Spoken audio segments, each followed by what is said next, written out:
Bonjour à toutes et à tous et bienvenue dans cette nouvelle vidéo qui est consacrée cette fois-ci non pas à du code, mais à vous expliquer mon environnement de travail. C'est quelque chose qui a été demandé sur la chaîne par des visiteurs, donc savoir un petit peu quels sont les outils que j'utilise au quotidien pour développer. Alors bien sûr, ce sont des outils que j'utilise personnellement, ça n'a en aucun cas valeur marchande, commerciale ou publicitaire. C'est juste pour vous décrire un petit peu l'environnement que j'utilise moi à titre personnel. Vous pouvez l'aimer, ne pas l'aimer, à vous de vous faire votre propre opinion. Donc on va commencer tout de suite en vous parlant de l'éditeur. L'éditeur, comme vous avez dû le remarquer si vous avez vu d'autres vidéos, j'utilise personnellement Visual Studio Code. Visual Studio Code qui est, à mon sens, celui dans lequel je me retrouve le plus. J'en ai essayé d'autres, j'ai essayé Notepad++, que j'ai utilisé pendant quelques années. J'ai essayé également donc Sublime Text, PHP Storm, Brackets, Atom, et c'est dans Visual Studio Code que je me retrouve le plus au niveau de l'interface et de la facilité d'utilisation. Je l'ai en français, mais bien sûr, vous pouvez l'utiliser dans sa langue d'origine, la langue anglaise, sans aucun problème. Visual Studio Code, dans son utilisation, est relativement simple, et surtout, il est très fourni, en fait, très pourvu en extensions. Donc je vais vous lister un petit peu les différentes extensions que j'utilise au quotidien, que j'utilise dans certains contextes, et donc ces extensions sont relativement utiles pour moi, à vous de voir si elles vous intéressent. Donc pour commencer, donc les extensions c'est par l'icône qui est ici sur le côté gauche, je les zoome un petit peu. Voilà, la première extension que j'utilise est une extension qui s'appelle Beautify, qui vous permet de faire en sorte de mettre en place de rendre le code le plus beau possible au niveau de l'affichage, avec l'indentation, avec les différents positionnements des fonctions et autres dans les différents langages qui sont supportés, donc qui sont le JavaScript, le JSON, le CSS, SAS et le HTML. La deuxième extension que j'utilise, et vraiment là je l'utilise pour mon développement sur Laravel et sur Symfony, c'est le .env, donc .env. Donc c'est ce qui va permettre de mettre un petit peu en forme les fichiers .env qui sont les fichiers contenant les variables d'environnement. La troisième extension, c'est le pack de langue français. Donc ça c'est ce qui va permettre de transformer, en fait de traduire Visual Studio Code en français. Ensuite, vous avez GitLens. GitLens est une extension Git, donc Git qui est un outil qui est devenu indispensable pour les développeurs, qui vous permet de travailler en équipe, de sauvegarder, de faire en sorte donc d'avoir un suivi de version. Et GitLens va vous permettre en fait d'ajouter des informations concernant les publications Git, les commits qui sont effectués par les différents utilisateurs de votre projet, les différents développeurs qui interviennent sur le même projet. Donc si on regarde dans le fichier index.html, quand on va aller dessus, en fait, à partir du moment où vous aurez une publication qui sera effectuée sur Git, vous allez voir apparaître des informations correspondant à la personne qui l'a publié. Alors là, je ne suis pas sur un projet Git, donc je vais vous ouvrir un projet qui va être sur Git directement. Qu'est-ce que je vais prendre? Je vais prendre par exemple celui-là. Voilà, donc ça m'ouvre un nouvel environnement, vous inquiétez pas. Et là, donc c'est du Symfony. Et si je vais regarder dans le dossier SRC, par exemple, dans le contrôleur, et dans un fichier n'importe lequel, eh bien, à partir du moment où je vais avoir... j'ai rechargé ma fenêtre. Alors, je vais recharger ma fenêtre. Ça arrive de temps en temps, quand il y a des modifications qui sont effectuées. Et donc, à partir du moment où mon dépôt Git va avoir été chargé, ce qui est pas encore tout à fait le cas, il y a une indexation en cours en plus, mais je vais voir apparaître directement les informations correspondant à l'utilisateur qui a modifié la ligne pour la dernière fois. Alors comme par hasard, ça va pas fonctionner tout de suite. On va laisser faire l'indexation un petit peu et puis on y reviendra juste après. Donc ça c'était GitLens. Ensuite vous avez JavaScript ES6 Code Snippets, donc c'est ce qui va vous permettre d'avoir des assistants de saisie pour ECMAScript 6, donc qui est la version ECMAScript, c'est pas la dernière, mais sur laquelle la plupart des développeurs travaillent. Ensuite, vous avez JS and CSS Minifier, donc c'est Minify.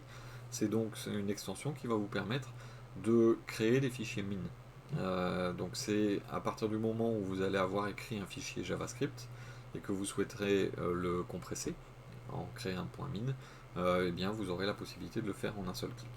Donc si je reviens sur mon projet précédent, s'il veut bien, c'est pas celui-là, donc ça je vais refermer. Moi, je vais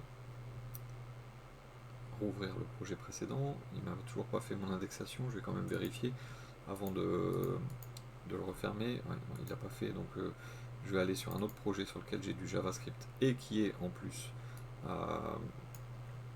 directement sur Git. Voilà, donc sur celui-là j'ai du JavaScript. Et vous voyez ici, donc j'ai une information, alors on ne voit pas très bien, je vais zoomer un petit peu. Hop, voilà, donc ici juste sur la ligne là, on voit le nom de la personne, et donc vous voyez si je survole, je vois ici le nom de la personne, donc c'est moi, le nom, la date du commit et le nom de ce commit, et avec ses références. Donc là, vous voyez, j'ai un fichier JS. Donc ce fichier JS est un fichier totalement classique. Et si je souhaite le compresser, le minifier, eh bien j'ai une option ici en bas à gauche qui s'appelle Minify. Et si je clique sur Minify, il va créer automatiquement un fichier .min. Et ce fichier .min, il a été généré de façon totalement automatique et c'est une version compressée donc du fichier d'origine. Donc c'est cette extension qui s'appelle JS and CSS Minifier.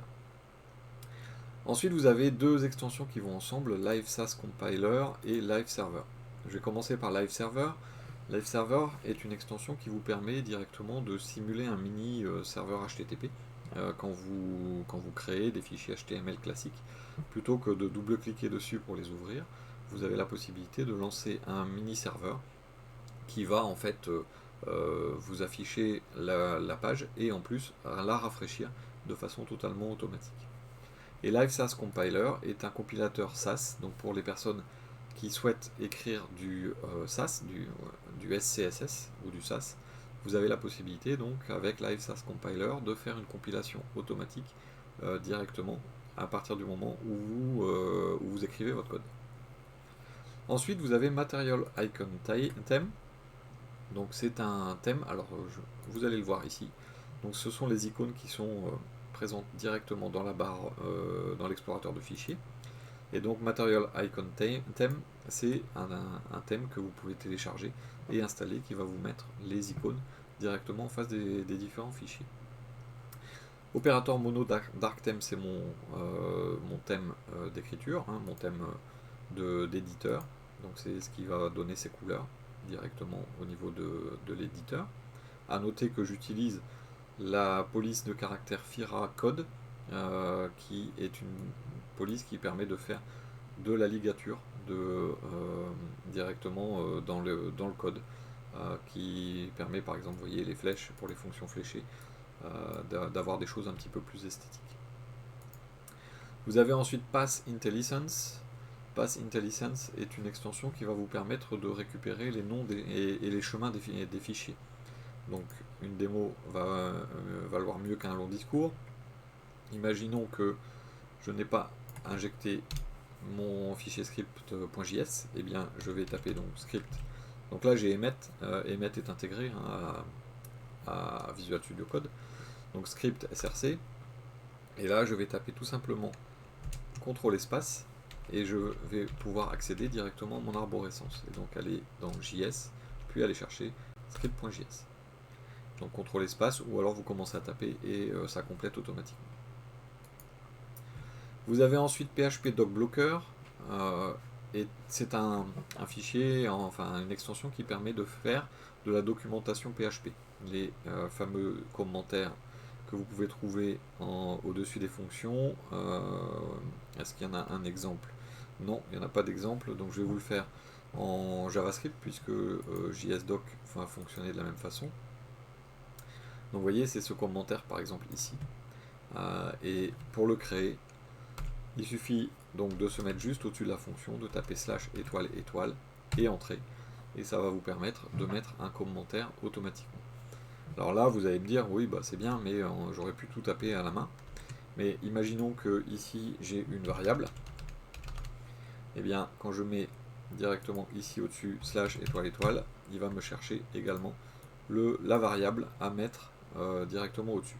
Donc ça c'est pour JSDoc, mais PHPDoc va fonctionner exactement de la même façon.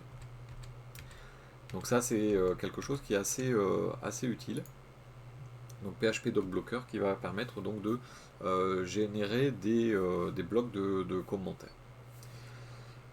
PHP IntelliFans. Donc PHP IntelliFans c'est une extension, elle, qui va vous permettre de vous aider dans la création de projets PHP assez complexes, orientés objets, puisque PHP IntelliFans va indexer votre projet et va vous permettre d'aller chercher directement les classes, les dépendances de façon simplifiée. Project Manager, pour ceux d'entre vous qui sauvegardent les espaces de travail directement dans Visual Studio Code, et bien Project Manager vous permet d'aller facilement, donc directement avec une icône qui se trouve ici sur le côté gauche, d'aller chercher directement plus facilement les différents projets sur lesquels vous travaillez. Par exemple, je vais travailler sur le projet de mon site, je veux l'ouvrir, en un seul clic, je vais ouvrir mon projet directement dans la fenêtre. Bien sûr, je change directement en allant dans Project Manager ici sur le côté gauche. Donc il faut le temps juste qu'il me recharge les informations depuis que j'ai rouvert la fenêtre. Et voilà, et donc je veux aller sur un nouveau projet. Et bien en un seul clic, je vais aller chercher le nouvel espace de travail. Donc ça c'est ce que va faire Project Manager. Ensuite, donc l'extension suivante, c'est REST Client. Donc celle-là, je vais y revenir juste après. Sass est une extension qui vous permet de faire du SCSS et d'avoir l'aide syntaxique pour l'utiliser. Hein, donc directement, vous pouvez faire du Sass et du SCSS.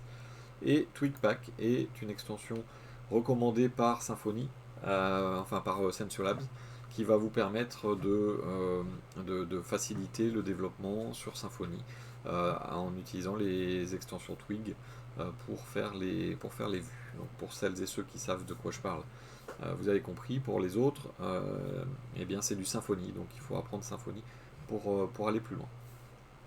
Et donc REST Client est une extension qui est très très pratique, surtout quand on fait de l'Ajax et qu'on doit tester nos requêtes en allant directement vers un serveur. Et bien, pour tester vos requêtes, et imaginons qu'on ait ce projet et qu'on doit faire de l'Ajax, par exemple, on doit aller envoyer une requête vers cette URL en méthode get, et bien je peux directement créer un nouveau fichier en fait dans mon projet. Donc je vais créer un nouveau fichier, je l'appelle par exemple test.rest, donc .rest pour se connecter donc à l'extension. Et là, je vais taper ma requête directement, c'est-à-dire que je vais taper get et mon URL, et il me suffira de cliquer send request pour avoir automatiquement sur le côté droit la liste, donc la réponse en fait qui vient de mon serveur. Donc j'ai ma requête à gauche et ma réponse directement à droite. Donc on est sur un IDE et on a un maximum de possibilités directement offertes sans avoir à sortir de notre éditeur. Alors bien sûr on peut faire autre chose, on peut faire du post, et donc par exemple ici on a l'ajout d'un produit, et donc je vais pouvoir utiliser cette URL là. Et si je vais sur mon fichier et que je lui dis d'accéder à cette URL, mais avec la méthode get, je vais avoir la méthode n'est pas autorisée, donc c'est la bonne réponse. Et si par contre je vais en post, je dois avoir une réponse 200. Voilà. Et donc bien sûr par contre je n'ai pas eu de réponse puisque je n'ai pas envoyé d'informations. Et donc les informations, je les envoie directement sous cette forme, donc en JSON, comme si je la faisais dans mon code, hein. Voilà, alors par contre, il faut penser à mettre les guillemets, donc je vais le faire partout. Hop. Et là, quand j'envoie, voilà, l'ajout a été effectué. Donc j'ai bien la bonne réponse envoyée par mon serveur. Donc cette extension très pratique, donc qui s'appelle REST Client, c'est une extension qui est vraiment très très pratique pour tester directement les ajouts, l'utilisation de nos API. Au niveau de Visual Studio Code, que dire de plus? Pas grand chose en fait, hein, à part qu'on peut utiliser Git directement dans Visual Studio Code, puisqu'on a également ici sur le côté gauche la possibilité d'accéder à nos dépôts et donc au contrôle de code source. Et là je vois que j'ai créé deux fichiers au niveau de mon projet. Je peux ici mettre un message et faire mon commit pour l'envoyer. Je peux également récupérer directement par l'intermédiaire soit de la flèche d'actualisation qui est en haut, soit directement dans la barre ici en bas. Je peux récupérer directement les informations. Donc bien sûr, pour développer, on n'a pas qu'un IDE. J'utilise également, donc là je ne vais pas vous montrer directement, mais j'utilise également Node.js pour faire de l'Angular ou du Ionic. J'utilise également Android Studio, dont vous pouvez voir l'icône directement ici en bas, hein, ponctuellement pour faire du développement Android. Mais j'utilise principalement comme serveur également donc l'Aragon. Donc certains d'entre vous vont utiliser Xampp, MAMP si vous êtes sur Mac. Personnellement, ça fait quelques années maintenant que je suis passé sur l'Aragon. L'Aragon qui est un serveur à l'origine qui avait été créé, si je ne me trompe pas, pour Laravel. Mais il a énormément d'avantages, ce serveur. Vous avez la possibilité avec l'Aragon de créer des sites et d'avoir directement des noms de domaines et de travailler comme si vous étiez sur des domaines. Comme là, par exemple, j'ai api-rest.test. Tous les domaines sont en .test. Donc si on regarde dans les options de l'Aragon, on a la possibilité de créer des hôtes virtuels directement. Alors c'est un peu petit, je suis désolé, mais je crois que je ne peux pas zoomer sur un enregistrement live comme ça. Je ne peux pas zoomer directement sur la fenêtre. Mais vous avez également la possibilité donc de créer, d'activer le SSL, et donc vous avez du HTTPS, et vous avez également un intercepteur d'email qui vous permet d'intercepter directement et de lire tous les emails qui sont envoyés depuis le serveur. En plus, donc, il est fourni avec MySQL, forcément. Moi, j'ai fait le choix pour la base de données de lui mettre directement une base de données. Alors, il faut juste que je vous ouvre la bonne fenêtre. Hop, c'est celle-là. Donc, directement PHP-MyAdmin. Mais il est fourni par défaut avec ID SQL. Donc bon, après c'est l'interface qui change. Il est fourni également avec un terminal. Donc le terminal est juste ici. Donc vous avez la possibilité directement de faire vos invites de commande depuis l'Aragon. Alors personnellement je préfère utiliser directement le terminal de Visual Studio Code, hein, puisque il est également intégré directement à l'intérieur. Mais je n'utilise pas que ça. J'utilise également un autre outil. Vous avez peut-être entendu parler de ceci, Stream Deck. Stream Deck est un boîtier que vous pouvez acheter. Alors il est un peu cher, hein, puisque il fait un peu plus de 150 €, je crois, la version qui est là à votre écran, qui vous permet en fait de programmer des boutons, de programmer des raccourcis directement depuis votre boîtier. Et quand vous travaillez, vous avez la possibilité comme ça d'ouvrir et d'envoyer des commandes un petit peu particulières. J'ai trouvé ça cher, donc j'ai cherché et j'ai trouvé ceci, Touch Portal. Touch Portal est une application Windows, Mac, Android et iPhone, L'idée est que ça fait comme Stream Deck, sauf que vous faites ça sur un ordinateur ou sur un téléphone ou sur une tablette. Donc si vous me le permettez, je vais vous montrer. Alors hop, il faut juste que je mette en route sur ma tablette le partage. Voilà. Et je vais vous montrer à quoi ressemble Stream Deck. Est-ce que je peux sortir ça? Oui. Voilà, ça ressemble à ça. Donc bien sûr, là vous voyez ma tablette. Je vais la laisser ici en petit. Et on va regarder un petit peu tout ce que ça va pouvoir faire. Donc vous voyez la tablette en bas à gauche. Donc ça c'est ma tablette en temps réel. Hein. Donc si je vais sur la page d'accueil, vous voyez, c'est ma tablette en temps réel. Avec un petit peu de saccade parce qu'il y a un transfert qui se fait directement vers l'ordinateur. Et imaginons par exemple que je sois en train de développer. Et donc ça, ce sont des pages que j'ai programmées moi-même. Donc j'ai aussi l'application elle-même, vous voyez, ici sur le PC. Donc vous voyez, ça ressemble à ça. Donc je vais programmer les différents écrans. Donc je vais aller sur l'écran d'accueil. Voilà mon écran d'accueil. Donc si je déplace Symfony complètement à droite, vous voyez, c'est vraiment du live. Hein, ça le fait directement sur la tablette. Et donc, dans Visual Studio Code, moi j'ai envie d'ouvrir un projet en particulier. Comme vous voyez en bas à gauche, j'ai une icône Visual Studio Code que j'ai créée moi-même. Et quand je vais dessus, j'arrive sur une page qui s'appelle VS Code. Et vous voyez, j'ai par exemple une icône qui s'appelle NT. NT, Nouvelle Techno. Et donc, je clique dessus. Et ça m'ouvre directement Visual Studio Code avec mon projet Nouvelle Techno dessus. Donc là, je vais réduire un petit peu, je vais mettre ça sur le côté. Voilà, je vais mettre...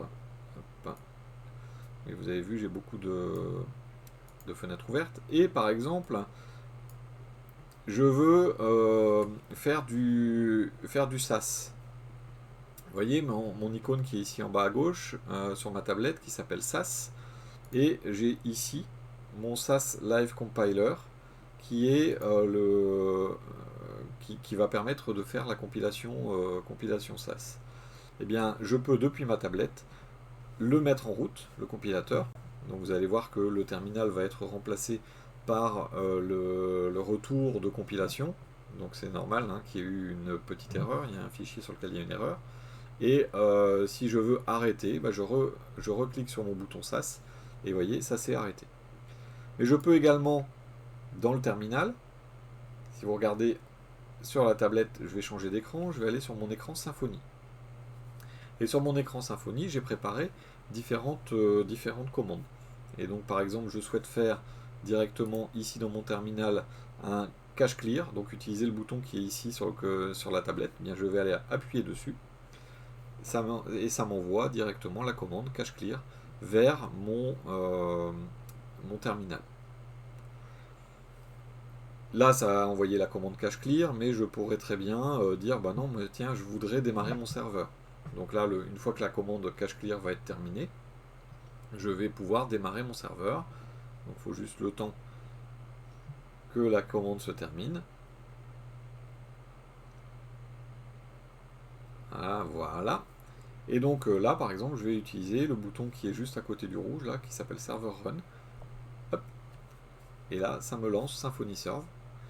Et j'ai mon serveur qui est lancé. Et il me suffit donc de cliquer ici. Et je vais avoir directement mon serveur qui va m'afficher ma version en cours de développement de mon site.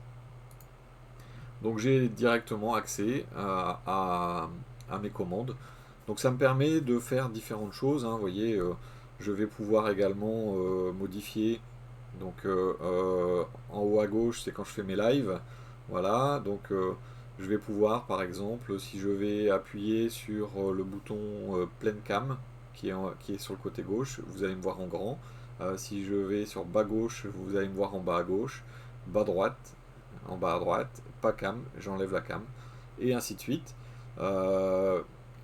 J'ai un bouton blackout, vous voyez, si vous voulez plus rien voir, enfin en tout cas si moi je veux que vous ne voyez plus, je reviens, et ainsi de suite. Et donc ça c'est un outil que vous... Alors il n'est pas réellement lié au dev, mais on peut utiliser pour se faciliter la vie et faire en sorte d'avoir des raccourcis pour des choses qu'on fait de façon relativement fréquente. Donc voilà, alors je vais fermer le retour de ma tablette, voilà, je vais revenir en pleine cam. Voilà, maintenant vous avez tous les secrets. Voilà, donc j'ai fait le tour un petit peu des outils que j'utilise quasiment au quotidien. C'est quelque chose que certains d'entre vous avaient demandé, donc j'ai tenu à le faire. Si vous avez des questions, si vous avez des commentaires, si vous avez des suggestions d'outils particuliers, n'hésitez pas hein, dans les commentaires. Vous avez également sur le Discord, le serveur Discord dont l'adresse, l'invitation est dans la description. N'hésitez pas vraiment également à partager, partager la chaîne, partager les vidéos.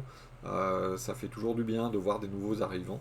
Donc, et surtout, n'hésitez pas à poser des questions. Je me mets à votre disposition pour y répondre. J'ai également quelques amis développeurs qui gravitent autour également du Discord, donc qui devraient pouvoir vous répondre également si jamais, comme tout le monde, bah, je ne suis pas là. Ça arrive. Voilà, donc je vous remercie beaucoup pour votre attention. Pour ceux d'entre vous qui vont regarder la vidéo au moment de sa publication, eh bien, je vous souhaite une bonne fin d'année, puisque la publication est prévue le 28 décembre. Donc une bonne fin d'année et je vous dis à l'année prochaine. Merci beaucoup, à bientôt.